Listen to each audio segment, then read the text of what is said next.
maybe your anxiety and negative thoughts are a result of you not protecting yourself and the people you love in the ways that you actually can.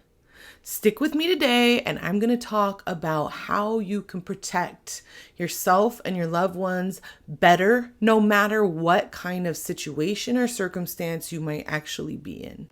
I'm Bridget Hart, coach, business consultant, and blossoming mystic.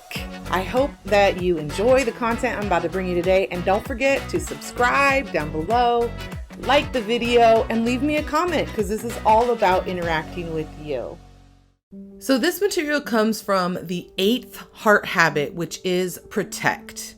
And the origination of this habit was that I read the sentence that love bears all, or love always protects. There's a couple different ways. And when I did a little research and deep diving into the Greek word that was actually used in that context, I found that we don't have an English equivalent to it. Protect was the best I could really find, but it was important to understand how it works both internally and externally. So the heart habit is protect, and the mantra is, I protect myself and others from my feelings and judgments, and I protect my secrets and theirs from the rest of the world. Now, when I say protect your secrets, let's talk about what that means. What it doesn't mean is to keep everything locked up inside of only yourself, okay? We all need to talk about the things that we're dealing with. We all need to talk about the secrets that we have in our lives,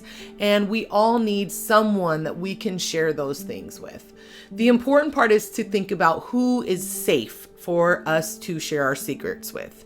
In this society, we have some people that are legally decided to be safe. Therapists, attorneys, doctors, these people all have a legal obligation to privacy and to keep your information private. So right off the bat, these are some of the places where your secrets are safe, is with a therapist. Coaches also should offer a confidentiality policy and honor those same guidelines. But your best friend, your cousin, the person you're sitting at the bar with, none of those people are obligated to keep your secrets. And it's important to be smart about who we share our secrets with and who we tell about the innermost things that we've dealt with, because everyone is not worthy of our vulnerability. When I'm talking about protecting their secrets, one of the options is to avoid having people tell you their secrets, right? If you don't have close relationships, people don't share their secrets with you. You don't find yourself in any sort of situation where you need to keep their secrets. However, if someone has entrusted you with their secrets, it's important for you to honor that and be a vault. I'll talk more about that later, but it is not your place to share anyone else's story with anybody, actually. But before I jump into how you can be the vault, I want to talk about point number 2, which is to protect everyone from your snap judgments and feelings. This should not be mistaken to say that your judgments or feelings are bad, not in any way. But when you protect others from those moments, and when you protect yourself from those things, then you give space again for people to be who they are. You give space for yourself to be who you are. And there is a specific way that you can do this. As always, I have a tool, and the tool is the Hart Habits. Obviously, it is the 10 habit framework, right?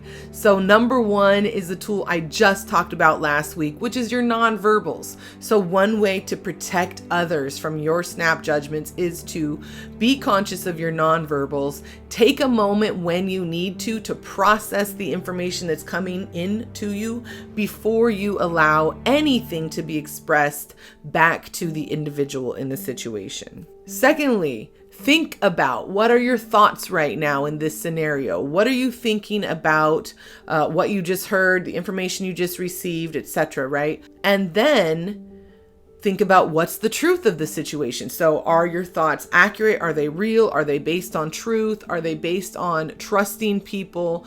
Are they based on you honoring yourself and your boundaries and what the spirit would have you to do, and what your shadow self is saying about it, and where your strengths lie, right? So all of these things are the heart habits, and each of these pieces play into how you can protect others. Okay, so the protecting is not about you just being quiet and not sharing who you are with others. Instead, it's about being so conscious of who you are that you are able to send the messages that you really actually want to send when you want to send them, with the intention that you want to send them with.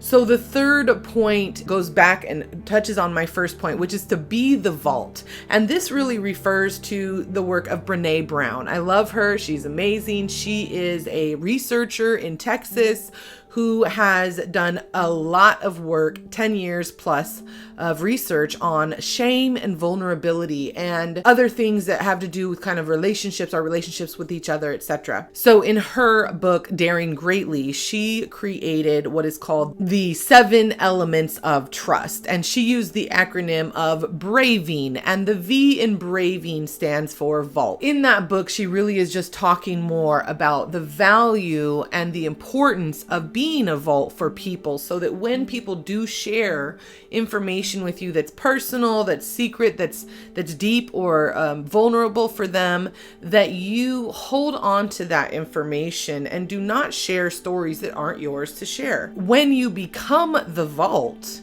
you are perceived as trustworthy or safe, and you are trustworthy and safe because you're not out there sharing information that is not yours to share. If you're not gossiping with someone, then they don't feel like you'll be gossiping about them with someone else. So this is what the 8th heart habit, protect, is all about. It's about thinking about how you can protect your secrets and those of other people that are given to you from the rest of the world.